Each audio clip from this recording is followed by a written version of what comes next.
guys ready? Ready? Okay. Good morning, everyone. Today is Tuesday, December the 5th. We'll call court to order at 9 a.m. Proof of posting, please. The agenda was posted on November 30th, 2023 at 3:47 p.m. A supplemental agenda was posted on December 1st, 2023 at 2:20 p.m.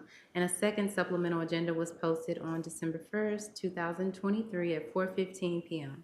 Thank you, ma'am. And also just a note this morning, we will be stopping just before 10 for the courthouse Christmas party this morning. So I hope you'll enjoy the decorations on the way in. They outdid themselves this year.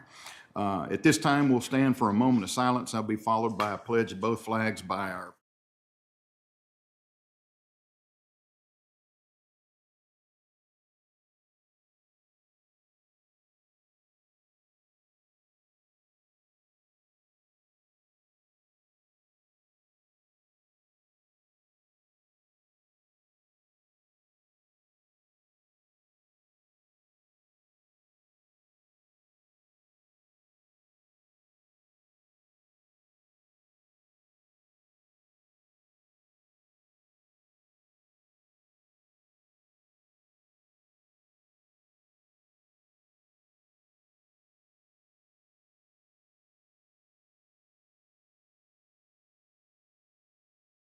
everyone joining us this morning.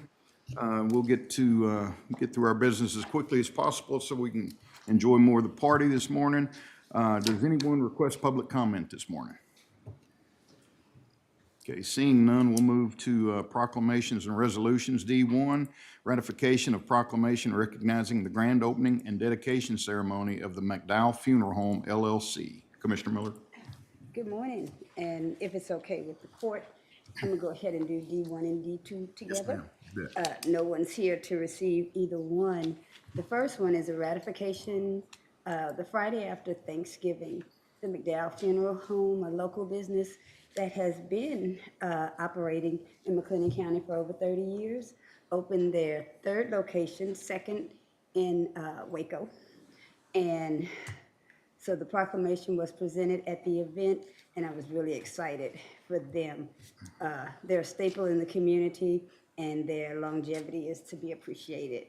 And so that's the grand opening and dedication ceremony. I'd like to say I do business with them, but I'm afraid that's a little going out a little bit right there, isn't it? Well, eventually we all will. But no time soon. Okay. No time soon. I agree. Okay. The second one is this Saturday, the Wayside Church of God in Christ Incorporated. They are celebrating their Founders Day, 57 years of operating in McLennan County. And so that proclamation we're going to approve this morning, and it will be given to them at their event. And so if there are no questions, I would offer a motion to approve D1 and D2. Second. We have a motion and a second. Any further discussion? Hearing none, all those in favor? Aye. Opposed? Motion carries. We'll move down to the consent agenda at this time. I'm not showing any pulls today. Does anyone else have something they would like to pull for discussion? If not, I'll need a motion to approve the consent agenda. So moved. Second. We have a motion and a second. Any further discussion? Hearing none, all those in favor? Aye. Opposed? Motion carries. Good morning, Dustin. Good morning, Commissioner. Good morning, Court. Where would you like to go from here, sir? I think if we can go down to item I-1B, McLennan County Soil and Water Conservation District, authorization of request for operational and maintenance funding. We call on John Schlimmer. Good morning, Mr. Schlimmer. How are you today, sir? And if anyone else is going to speak, have them come up with you, if you would, please, sir. Good morning, Commissioners. Good morning. My name is John Schlimmer. I'm the district technician for the McLennan County Soil and Water Conservation District. I have with me our chairman, Harvey Seams, vice chairman, David Wren, and Mark Stoll with the NRCS here in Waco. We are here just to ask the county for the funds they generally give us for O&M and maintenance of flood control structures within the county. We use it for basic maintenance, mosquito control, cleaning out risers, repair of, pipes and such as that. So I would entertain any questions y'all have. If not, we would just request the funds. Okay. Does anyone have questions or comments? Thank you for what you do. You're welcome. We try the best we can. Well, we appreciate it. Motion to approve. Second? I have a motion and a second. Any further discussion? Hearing none, all those in favor? Aye. Opposed? Motion carries. Thank you for your time this morning. All right, thank y'all. Appreciate all of you coming in. Thank you. Commissioner, I think we can move back up to item F, bids, RFPs, RFQs. F1's regarding the Microsoft Office 365 migration project. And there's two action items here. F1A is authorization of CDWG quote. And then F1B is authorization of SHI proposal for reserve capacity storage for cloud backup. I'd like to call on John Carter. Good morning, John. Morning. How are you today, sir? Very good, thank you. So this is, excuse me, the Office 365 project will be going live mid-December. We're planning on the 15th. And what this is this is a backup system for it. So it's, first of all, the backup software, Veeam, and that's the option you see for $17,976. And then the other F1B is $7,314.80 for the cloud service. And that's to store the data in the cloud once we back it up. Pretty straightforward. You need a backup system for your email, just to make sure we have the data. This will also make it easier if we have backup copies when we start doing open records requests and those sort of things. This has been reviewed and is recommended for approval. Okay. Does anyone have questions for John? So the Veeam is a hard backup, and the other is a cloud backup of. Sorry, back- no, no. I apologize. So Veeam is the actual application, the software application. used to back it up to the cloud. To the cloud, The okay. Wasabi is the actual cloud service to pay for the storage. Okay. Sorry, should have been a little more clear there. Well, you could be a whole lot more clear, and I wouldn't understand it, John, but that's okay. That's why you're here. Any other questions or comments? If not, I'll need a motion to approve F1A and F1B. So move. Second. We have a motion and a second. Do we have any further discussion? All in favor? Aye. Opposed? Motion carries. Moving on to item G, contracts and interlocal agreements. G1 is authorization of software as a service agreement and related documents agreements with Tyler Technologies. This is for the Enterprise Public Safety, Enterprise Corrections, Enterprise Mobile, and Enterprise Attorney Manager. John? I thought he was running out of the courtroom, but he was just going back and getting more papers. Brought everything with me in the first place. So all three of these items are the three pieces of the Tyler project. This is moving the records management system for the sheriff's office, moving the jail management system for the sheriff's office, and moving the enterprise attorney manager, which is the DA portion of this. So we'll go through it. Francis, do you have those handouts for the finance? Sorry, I should have done that ahead of time. Francis and the team over there have broken down these costs for the three projects to make it a little simpler on that spreadsheet she's handing you. Thanks. So as you'll see there, the district attorney piece. So each one of these has a one-time cost to get the project up and running, and then an ongoing cost for the licensing and the cloud storage. So for the DA, you'll see in the second column, the original estimates and then the current quotes. So when we came to you during budget, we didn't quite have this nailed down as well as we'd like, and those numbers have changed a bit. So we wanted to show you the difference in what was done at budget and what is now currently the quote. The first number there, the one-time cost for the district attorney, $201,185, and then their ongoing cost yearly will be $171,576. Same thing for the jail down there. Excuse me, the one-time is $738,102, and the ongoing is $349,615. Again, with the records management for the sheriff's office, the one-time cost is $367,826, and the ongoing cost is $310,604. Excuse me. So a little definition here: the one-time costs, those are ones just to set this up and get it running. And those, each one of them, you'll see out to the right there, it says DA forfeiture fund, commissary fund, and sheriff's office forfeiture fund. Those two agencies have dedicated funds for that to be able to pay for that one-time cost. Now, this project is expected to be 18 months, so obviously it'll go past this current budget year. So we're expecting around 60% of that cost to hit this year. And even though that 60% of the cost is hitting, they have allocated the 100% just to make sure, in case we were to get ahead of schedule. And those funds could be available, but again, we don't expect anything past 60%, possibly 80%, but I doubt that.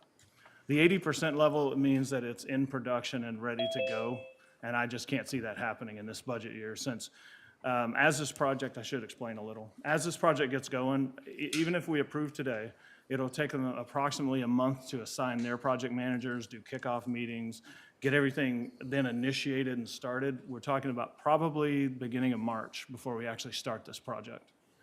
And that start date, then we're looking at 18 months. So this will easily run through most of FY25 as well. So those one-time costs are all, there are 5 milestones that have to be hit. And those milestones each require a 20% payment. So we're not paying anything up front. Once we get the project initiated and set, what we're doing, that's a 20% payment. Then another 20% when they get a test system up and running. Then another 20% when they get other milestones completed. And then at 80%, our next 20% would be due when they have a working product, so to speak, to where we can test it and find our problems and fix those. And then once we're done, of course, the other 20%, 100% complete.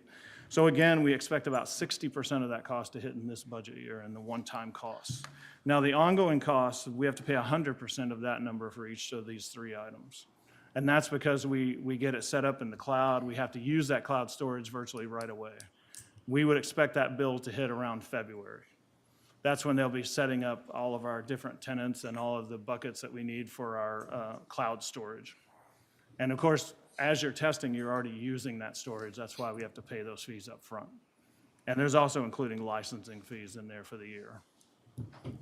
So next year, we'll be budgeting whatever percent, whether it's 40 or less, plus the first year of ongoing costs. Correct. Okay. The only other note I would make about this at the moment, well, 2 notes. One is this is on a Sourcewell cooperative contract. And also, I have a list here of other counties that are using Tyler. As you know, we're moving from our existing records management and our existing systems. Hayes County, which is a bit smaller than us, Brazos County, Williamson County, Bell County, Collin County, Lubbock County, Cameron County, El Paso County, and Bexar County down in San Antonio. Obviously, a few of those a lot bigger than us, and there are some smaller than us there. We're at about 1,678 jail population. A lot of those are 1,100 something jail population, 2,000 and 5,000, of course, for Bexar County. So we're in good company. We feel like this is the best option for us moving forward for the county. It really is the way to go. So we're growing. We have a large jail, 6th or 7th in the state. 7th in the state in population, so we need a professional management tool to help the sheriff's office handle this. And then the DA, there's such a connection there between the sheriff's office and the DA that they share data so often that this really makes sense for the DA as well. And the DA and the sheriffs are both here. The sheriff's chief deputy is here, in case you have any questions for them on this. This is recommended for approval by the IT department as well. Okay. Any questions?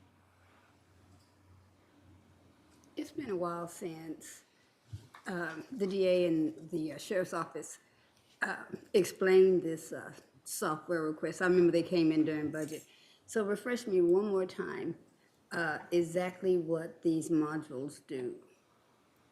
Okay, the different ones.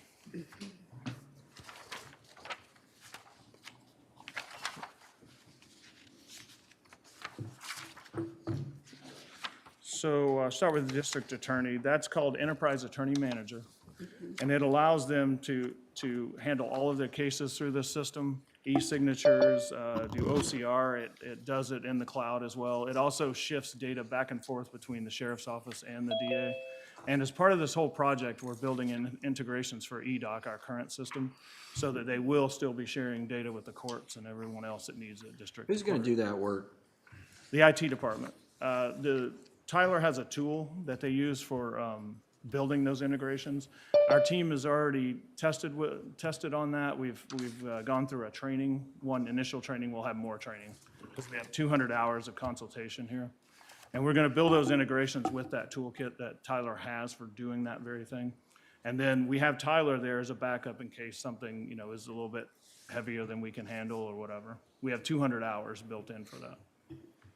Give me an example of the information that's going to be shared between the DA's office and the sheriff's office. If we don't mind having the DA and the sheriff come up, or David Ives come up for the sheriff's office, they would probably answer that question better than I could.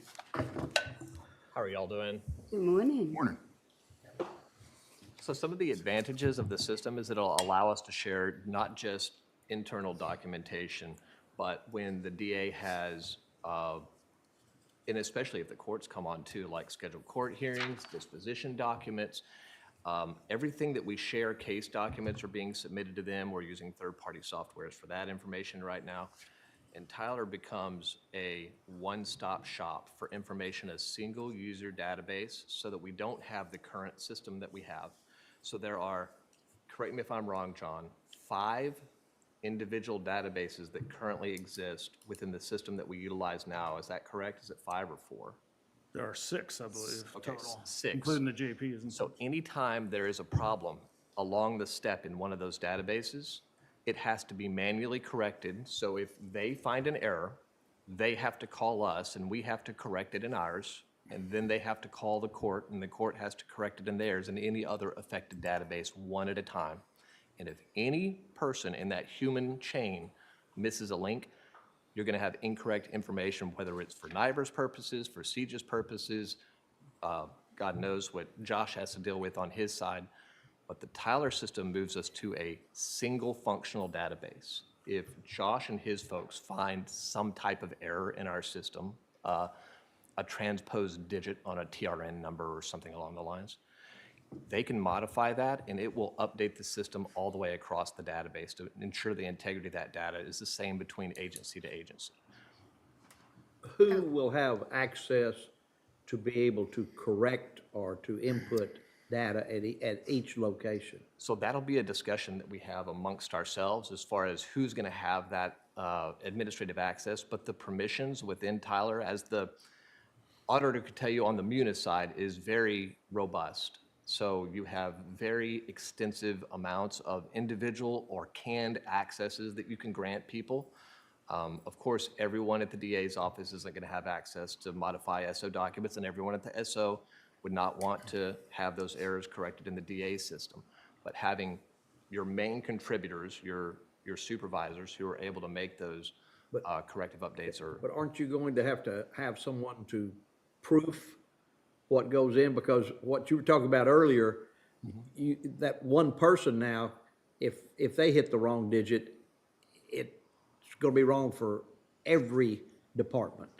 Sure, and there. So there has to be a backup or some proofing somewhere. That occurs in the beginning stage of the data entry for the jail. The jail is the originator of the majority of records that his office, the court, everybody eventually receives down the line.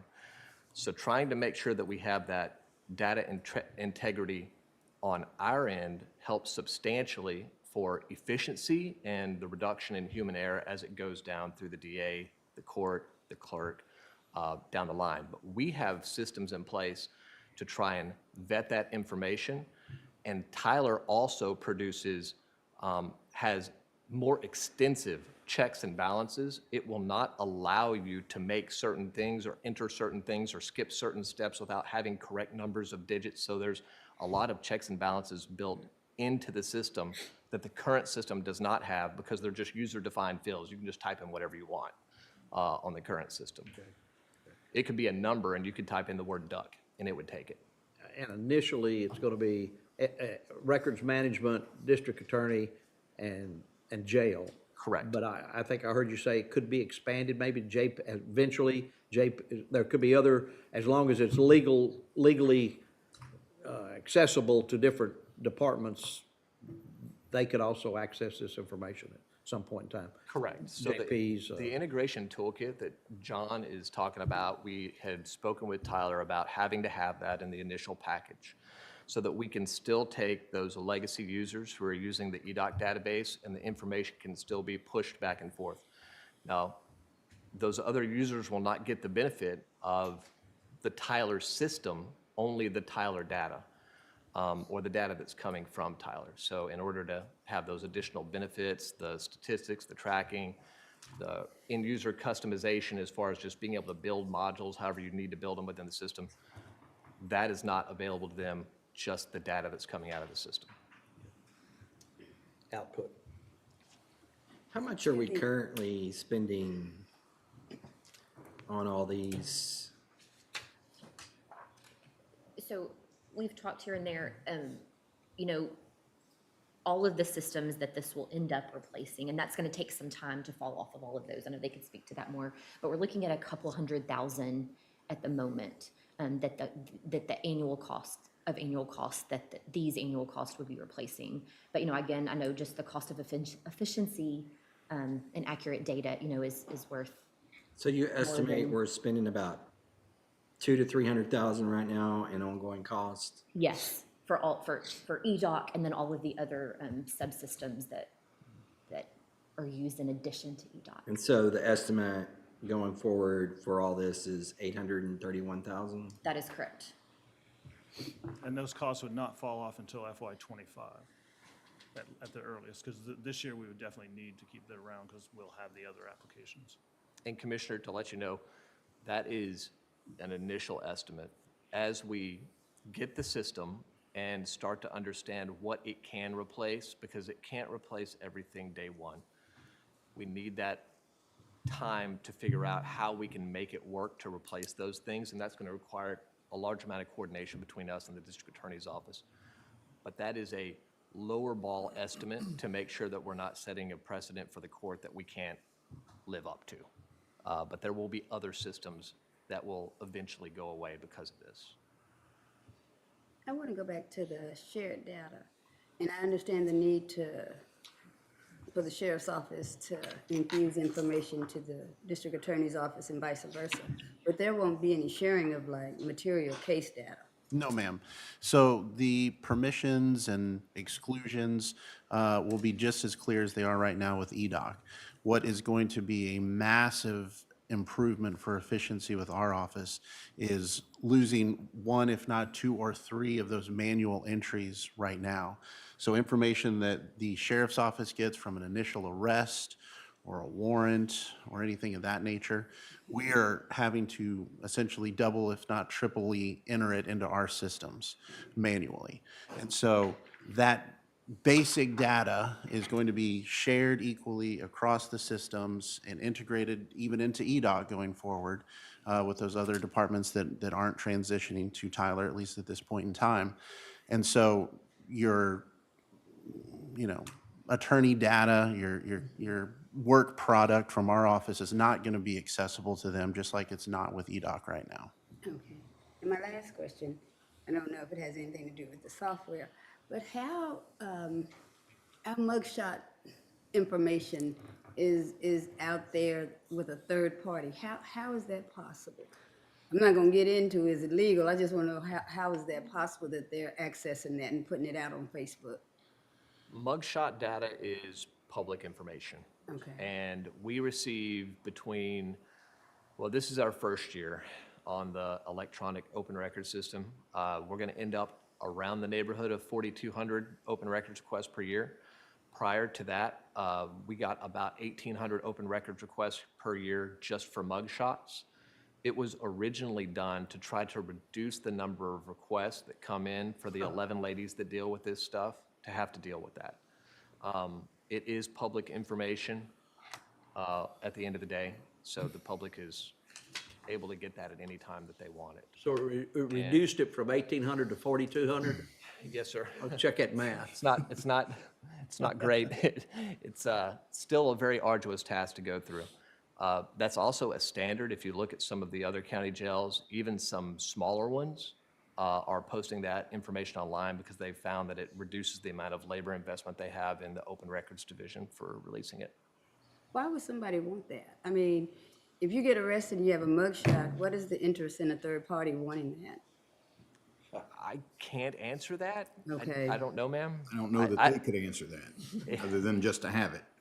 And they're using widely available technology just to scrape it from our website and put it on their Facebook. Oh, we have it out there on our website? It's on the sheriff's department. Correct, yes, ma'am. Oh, you've got all the mugshot data out there? Correct, yes, ma'am. Okay. It is indexable data, just like the jail list is also on there as well. That's Okay. two common things that we get requests for, the two most common, in fact. Okay. I know we probably can't do anything about it. I was just a little disturbed at the way this third party put that information out. I was a little disturbed by it. And we certainly don't mind having a discussion with you, Commissioner, about that. Okay. Any other questions or comments? Anything else from either of you gentlemen?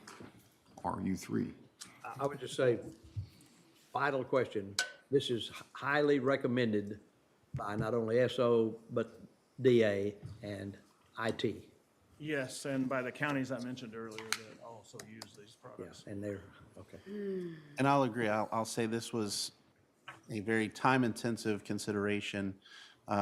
Repeated meetings with IT, with Tyler Technologies, with our team, as well as talking to other counties and district attorney offices about the quality and the services that Tyler offered were unmatched compared to other software sources out there.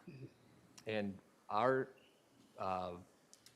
same as Josh, basically, for the sheriff's office, the one cost we can't estimate is the cost and the increase in efficiency. Right now, we're double, triple, quadruple doing some work, and it will definitely reduce the amount of labor that we spend on data entry, the correctness of the data sharing back and forth, people getting to court, people getting out of cases, people getting out of the dispositions for the cases, people getting out of jail in a timely manner. All these things will just be significantly more efficient, and we don't know how to put a price tag on that yet, but we are extremely excited about having a quality management system for records and for the jail. The jail, of course, our main consideration because it's the largest part of our business. I'll say you can't necessarily put a price tag on it, but something that you can definitely use and consider is the CGIST grant money that we get, where we have to have that plus 90% accuracy, timely entered data. We skirt that line every August because of the current systems in place, and timeliness and efficiency is going to dramatically improve that, we think, because John mentioned several counties Tyler's in, they're in many, many more. And so when CGIS comes up with updates, with changes, those are happening across the board in all the counties across Texas. And that's going to exponentially help us. So today's motion goes with what amount of money we would be approving? Excuse me. Well, from the general fund, we're talking about $831,795. All the one-time costs, again, will be coming out of special funds that are not general fund, out of the And department. that's all for this budget year, that 800, or is that spread out? So, yeah, Correct, so that's an estimation at 75%, which is expected the 9 months or so that we'll have to pay these costs. It most likely, frankly, will be a little less, as I said. I think we will probably get started in earnest around March. So it could be less than this number. It certainly won't be more. But that'd be max. so That would you'll, be the maximum you'll be number. expensing out that 800,000. You'll see that, cash disbursement out, but we will only expense the months that occur in this fiscal year. The rest ends up being expensed in the next year, so. And then, of course, we'll talk about a full year, budgeting a full year next summer. The 831, is that for 12 months? Yes, So your figure of 482, 276. yes. That's not 75%. I'm sorry. No, no problem. The- Your budgeted figure of Wait, I didn't- 482, I didn't hear. 276. So if you look at the original estimate column, I can share my screen again too. One sec. So it's easier. So the original estimate column, that was just something just for us to have just a starting point, and those were some numbers, they were estimates, quotes, last summer when we were discussing budget. So when you go down to the bottom, you'll see the ongoing cost, summertime were $643,000. So because we knew we were not gonna be going live October 1st, we budgeted 75% of that number. And so that's why we budgeted 482,000. But then fast forward to now, the current quotes, you'll see that the total package cost of everything has actually dropped a bit, but the breakdown between one-time and ongoing has been adjusted. And so that's where that 831,000 comes into play. But still, because we know we still have a ways to go before we get to that payment of the SAS fees, our budget is still going to be sufficient for this year. So the additional money we're looking at is the difference between 482 and 831? Since we already have Yes, 432 yes. budgeted? So, it could, be minor, it could be adjusted a little bit, but when we're talking about the 2025 budget, we're gonna be budgeting 831,000. Right, okay. I hope that was And clear. moving forward, as we move away from a dual system, some of that money will be recouped back to the county as we move away from Yes, certain other, certain other products. especially the sheriff's office, they have several. And just to clarify the question, the 831,795 is the 100% number, sorry, not the 75% number. 12 months. Correct. My apologies. Okay. And so we will start paying that in March? February, March, we're not quite sure. But February, I would think is the earliest we would end up making one payment, and March, probably more likely scenario. So March through September for this month.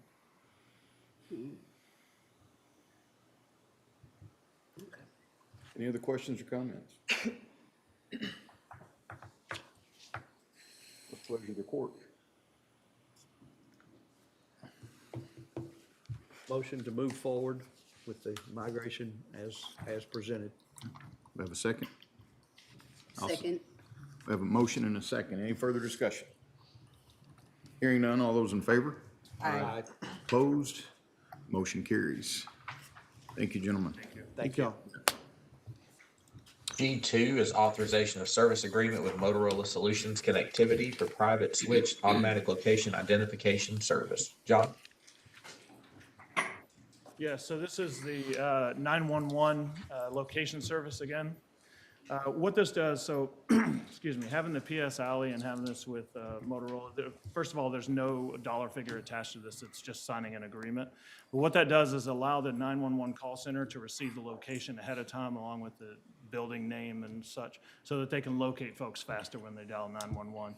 And that's for all the county offices. This has been looked at, and it is requested to be approved. Yes, and that's something else that's going on with most any building.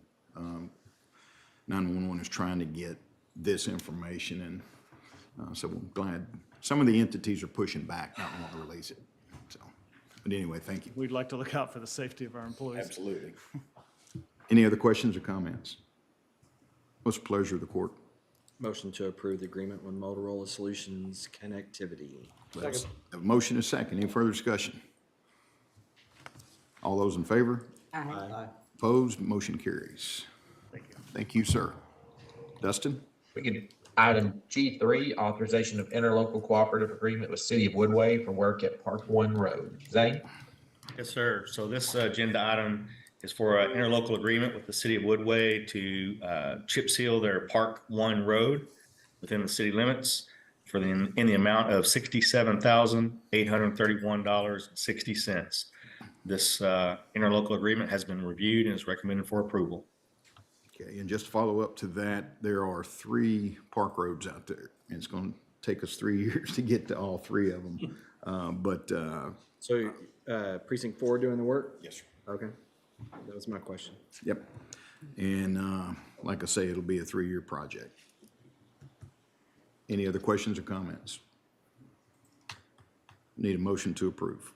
So moved. We have a motion and a second. Any further discussion? Hearing none, all those in favor? Aye. Opposed? Motion carries. Thanks, Zane. And I know Chris Collins is there. If we could drop down to item M8, Greater Wakefield Chamber of Commerce Monthly Economic Development Report for the month of October. Chris? Chris. Good morning. I'm here in person this time. Well, I have for you the October 2023 Economic Development Report. We've had a very active month in October from a couple of different standpoints. You would notice, though, attraction inquiries are down for the year. Part of that, there's two reasons for that. One, I think that we have seen a slowdown of leads coming through the state of Texas governor's office, which is understandable given the changes that we've seen in the economy related to interest rates. So I think that everybody's just been holding back a little bit to see where that was going to fall. With the stabilization of rates that we've seen, and then the hope that you're going to start to see interest rates coming down probably in the next 12 to 18 months, I think that you'll see that pick back up pretty quickly. But in the meantime, we have not done as many trade shows either. When we look at the utilization of time and staff and the return on investment there, you have a better ROI when you're doing one-on-one visits and more face-to-face interactions with consultants and direct business connections there than I think that you see with some of the trade shows that we've done in the past. And so with that, you don't get as many leads that come out of that. So I think that those are probably two of the things that I would say that have impacted our numbers when it comes to attraction inquiries. But I would say the ones that we are getting are very high quality. These are, not tire kickers. These are people that are actually looking at opportunities to expand into the state of Texas, and we're taking full advantage of the ones that are put in front of us. As far as the other activity of projects is concerned, we're very active in a number of different projects that are ranging across McLennan County, and I hope to be visiting with you very soon about some of those because as they are really gaining some traction for the community. When we look at the on-site visits, so that we have had a large number of those for the year, and those have been a combination of both boots on the ground with people physically being here and then virtual visits, and we are having weekly visits with some of these projects to work through the various steps of those. So lots of activity that's happening there. And then our business retention visits, we are ahead of schedule from where we were the same time last year. Lexi had a very productive month in October with 19 visits. She is on track to hit 100 for the year, and we're really glad about that. And continuing to really look at a cross-section of businesses across McLennan County to make sure that we are touching all areas, understanding what's happening within the business community, and that way we can be more responsive in how we're assisting our existing companies here. When we look at a couple of other things I wanted to share with you, the state of Texas was named the #1 state in the U.S. for business climate on November the 1st. We were invited to go to the governor's office, to the governor's mansion for that announcement, which was great. And we're able to take a representative from Graphic Packaging International with us for that, which was wonderful. In the governor's comments, he called out a few projects, and ours was one of the few projects that he called out. And so we were glad for Waco and McLennan County to get a shout out for that. And when it's a business magazine that makes that ranking, and they put those rankings together based off of surveys that they do with site consultants on what states are the best for doing business in. In Texas, they ranked Texas #1. When they pulled together the projects that were most impactful in the state of Texas, the Graphic Packaging International project for us, which was $1 billion project, was the 6th largest project in the state of Texas for 2023. And that's a pretty significant achievement. We were really proud of and continue to be. And then the other cool thing that happened that I wanted to share with you is that we were named by Global Global Location Strategies. So this is a site consultant firm, and it's actually the site consultant firm that we worked with on the Knopf project. They do a lot of analysis across the United States as well. And Waco was named one of the top 10 locations in the West, South, Central U.S. for food manufacturing. And so we know that we're a great place for a lot of different types of business. We know that food is one that we're really successful in, given the types of companies that we have here. But it was really nice to have an outside group validate that for us and validate it through their data analysis. So those were just a couple of good things that I wanted to share with you about what's happening in our economy right now. Chris, I will say this right quick. I had a tour out at Knopf.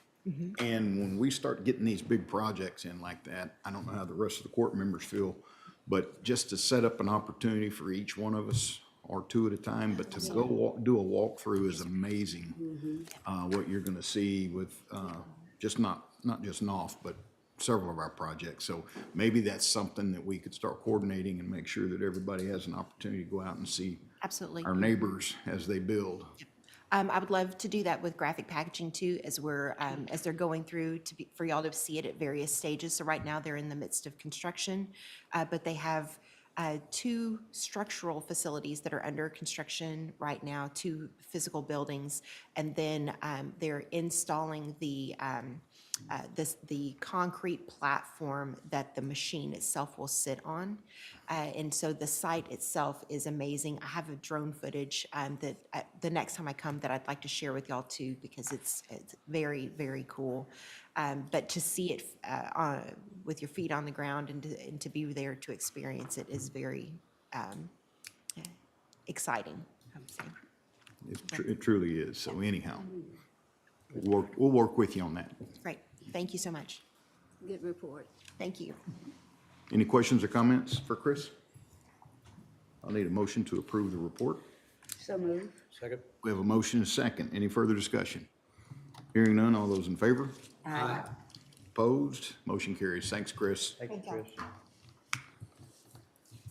All right, moving back up to item H, capital improvement and construction projects. H1 is regarding the 415 Columbus Avenue site demolition proposal with Walker Partners.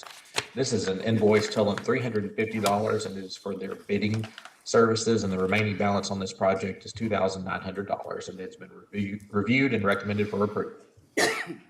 Comments or questions? What's the pleasure of the court? Move to approve. Second? We have a motion and a second. Any further discussion? Hearing none, all those in favor? Aye. Opposed? Motion carries. H2 is regarding sliding door control mechanism replacement for Highway 6 jail, authorization of pay application from Cornerstone Detention Products. TJ? Yes, good morning, everyone. So before you have the pay application from Cornerstone, this is right in line where they are in the process. They just wrapped up. All they have left to do is some painting on the new sliders. Everything has been tested and everything is working properly. So we find this in order and we recommend it for approval. Okay, questions or comments for TJ? If not, what's the pleasure of the court? Motion to approve pay application. Second. We have a motion and a second. Any further discussion? Hearing none, all those in favor? Aye. Opposed? Motion carries. Item I, budget amendments. I1 is regarding the FY24 budget. Francis? Yes, I just have 2 budget amendments for 2024. So I1A1, this is a budget amendment allocating funds to a project in the 2019 bond proceeds. So this is allocating funds to the Castleman Creek Watershed Project. That was approved on the October 3rd agenda. So we are placing funds in that line item. And then I1A2, this is also in the 2019 bond proceeds, Fund 419, and this is allocating funds to the tower projects, and this is for consulting services for the month of October. Questions or comments? What's the pleasure of the court? Motion, go ahead. Motion to approve I1, A1, and A2. Second. Any further discussion? Hearing none, all those in favor? Aye. Opposed? Motion carries. We have nothing under item J. Under item K, grant proposals. K1 is our ARPA discussion, and under K1A, It's regarding the professional services agreement with BKD Forvis, authorization of grant administration services invoice, October 16th to October 31st. This invoice totals $3,269.39 and has been reviewed and is recommended for approval. Any further questions or comments? I need a motion to approve. So move. Second. I have a motion and a second. Any further discussion? Hearing none, all those in favor? Aye. Opposed? Motion carries. A2 is regarding the State Criminal Alien Assistance Program, SCAP, acceptance of FY23 grant award. This is the annual grant that we apply for that provides federal payments for states and localities that incur correctional officer salary costs for incarceration of certain undocumented criminal aliens. And so we have been awarded $88,014, and we just need a motion to approve that grant award. Okay, questions or comments? What's the pleasure of the court? So move. Second. I have a motion and a second. Any further discussion? Hearing none, all those in favor? Aye. Opposed? Motion carries. K3 is regarding the Texas Department of Family and Protective Services Title IV-E grant contract for legal services, authorization of Title IV-E legal assistance claim. Francis? This is just the claim for legal services related to Title IV-E CPS cases for quarter ending September 30th, rather. And this covers certain salary-related costs for the DA's office. Okay, any questions or comments? Pleasure of the court. Move to approve the legal assistance claim. Have a second? Second. I have a motion and a second. Any further discussion? Hearing none, all those in favor? Aye. Opposed? Motion carries. Under item L, Department Office Specific Request, L1's County Treasurer. L1A is annual review and approval of McLennan County investment policy. And I don't believe Bill is on, but I know he has submitted this. Oh, sorry. Go ahead, Bill. Yeah, I'm here. If anybody has any questions, there's no changes in anything. I recommend approval. Okay, thank you, sir. Any questions or comments? Commissioner, you want to do L1A and L1B together? L1B is the annual adoption of the authorized brokers. Absolutely. Bill, do you have anything else to add? No, I really don't. Rates are up.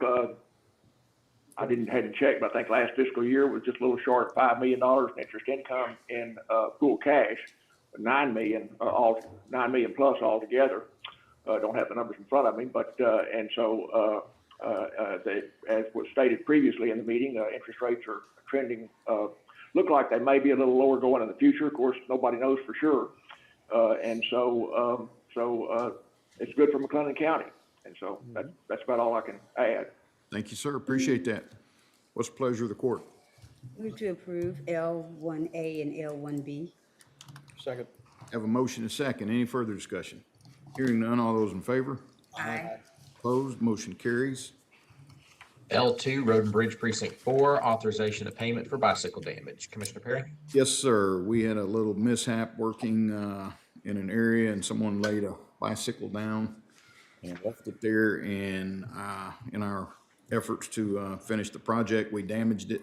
We were having to replace the bicycle, so we're asking the court's permission to provide $292.22 to replace the same bike. So I'd make a motion to approve. Second. We have a motion and a second. Any further discussion? Hearing none, all those in favor? Aye. Opposed? Motion carries. L3, Tax Office West Substation, authorization of new fax line service. John? My exercise today. What this is, there's a new multifunction printer out in the West Tax Office, and we just needed approval to add a fax line for it. The total cost for the year is $240. Sorry, $240 to get it installed. And then, because we have to run new lines out there in that older building. And then the monthly service is $20.85. This has been reviewed and is recommended for approval. Any questions or comments for John? What's the pleasure of the court? Motion to approve. Second. I have a motion and a second. Any further discussion? Hearing none, all those in favor? Aye. Opposed? Motion carries. Thank you. Item M1, discussion and interaction regarding the courthouse Christmas lighting ceremony. M1A is approval of order for acceptance of monetary donations. TJ or Francis, any updates plus this one donation? Nope, just this one donation. It's a $250 donation from Lindsay and Joshua Jackson, so we would like to thank them for that for sure. Okay. And we do officially thank them right here, so appreciate that. What's the pleasure of the court? Motion to approve the acceptance of the donation. Second. Have a motion and a second. Any further discussion? Hearing none, all those in favor? Aye. Opposed? Motion carries. Under item M2, this is the discussion on the sirens, and then also under item M3, the discussion on the MART Volunteer Fire Department request for a retired patrol vehicle. I know Judge would like to request these be deferred until we head to full court, if that is okay. Okay, can I get a motion to defer is it M2, Dustin? M2A? It'd be M2A and B and M2 and M3. Okay. Can I Motion get, to defer. we have a motion, we have a second? Second. Second. Okay. Any further discussion? Hearing none, all those in favor? Aye. Opposed? Motion carries. M4, discussion and/or action regarding order prohibiting or restricting certain fireworks in unincorporated areas of McLennan County, Texas. So under the local government code, if we want to restrict fireworks for the December fireworks period, we would need to adopt an order by December 15th. At this time, emergency management does not see any reason to restrict fireworks. And so if the court's okay with allowing fireworks, we can just pull this with no action. Okay. We'll pull with no action then. Or no action. Okay. All right, item M5 is regarding the local provider participation fund. M5A is ratification of intergovernmental transfer of funds. This is under the Rural Access to Primary and Preventative Services Program. Heather? Yes, sir. This was a request for an IGT for program year 3 for the RAP's final IGT that came in after the posting date for the agenda. Therefore, we're asking to ratify the IGT in the amount of $583,300.30. It had a due date of November 29th and a settlement date of the 30th of November. Okay. We go ahead and move on to the next one as well. Yes, ma'am. The next one, we are asking to IGT up to the balance in the LPPF, which is currently $1,372,087.96. And this is for the HARP, which is the Hospital Augmented Reimbursement Program, Federal Fiscal Year 2022. It's going to have a due date on Monday, December 18th, and a settlement date of the 19th of December. Okay. Any questions or comments for Heather? I'll need a motion to approve M4B and M5B. M5A. Or M5A, excuse me, And M5A. M5B. Yes. So moved. Second. Motion and second. Any further discussion? Hearing none, all those in favor? Aye. Opposed? Motion carries. M6, authorization of fixed asset transfer form, asset transfer from the sheriff's office to health services. Cinnamon, did you want to cover this, or would you like for me to? Basically, this is just a transfer of I believe it's a thermometer, A1 temperature scanner, and it's going to go from the sheriff's office to health services. And so we're just needing the transfer approved. Okay. Any questions or comments for Cinnamon? If not, what's the pleasure of the court? Motion to approve. Second. Motion and a second. Any further discussion? Hearing none, all those in favor? Aye. Opposed? Motion carries. M7 is approval of resolution and order appointing a director to place 1 of the Southern Trinity Groundwater Conservation District Board of Directors. Gary Thurman currently resides in place 1, and that place 1 seat, and he is resigning and will leave a 1 year on his term, and they are requesting that Gary Brandon Chatham be appointed to fill that vacancy. So we just need a motion to approve the resolution and order for place 1 of the Board of Directors. Okay, pleasure of the court. Motion to approve the resolution and order for place 1 of the Board of Directors of the Southern Trinity Groundwater Conservation District Board of Directors. Okay. Second. I have a motion and a second. Any further discussion? Hearing none, all those in favor? Aye. Opposed? Motion carries. Dustin, what do we need? Are we out there about 5 till? I think so. We've got probably put- 4 items left. I don't know if you want to. Let's push. Okay. Under item N, Americans with Disabilities Compliance Project, N1, is the authorization of professional services invoice with CPNY. N1A is regarding their ADA study report for the month of October. It totals $351.50 and has been reviewed and recommended for approval. Okay, need a motion to approve. Second. Have a motion and a second. Any further discussion? Hearing none, all those in favor? Aye. Opposed? Motion carries.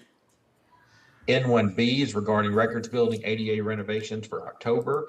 Invoice number 8, this totals $3,993.25. This is for work in the county records building. It has been reviewed and recommended for approval. Motion to approve. Second. Have a motion and a second. Any further discussion? Hearing none, all those in favor? Aye. Opposed? Motion carries. All right, dropping down to the first supplemental agenda. B1 is discussion and or authorization of P-card certificate purchase quote for DigiCert for the IT department. John? Yes, this is for our move from the .tx.us address to our .new.gov address. We plan to do that on December 15th, so we need a certificate so that folks don't get a warning that our site's insecure. This is $2,564.80 and covers 3 years. It replaces our current wildcard certificate. It is recommended for approval. Okay, questions for John? If not, I need a motion to approve. Motion to approve? Second. Have a motion and a second. Any further discussion? Hearing none, all those in favor? Aye. Opposed? Motion carries. Moving on to the second supplemental, item B1, Sheriff's Department, authorization of request of K-9 release upon resignation of peace officer. David, you want to cover this real quick? And you've got 151 kids waiting on you out there, so just remind you that before you get going.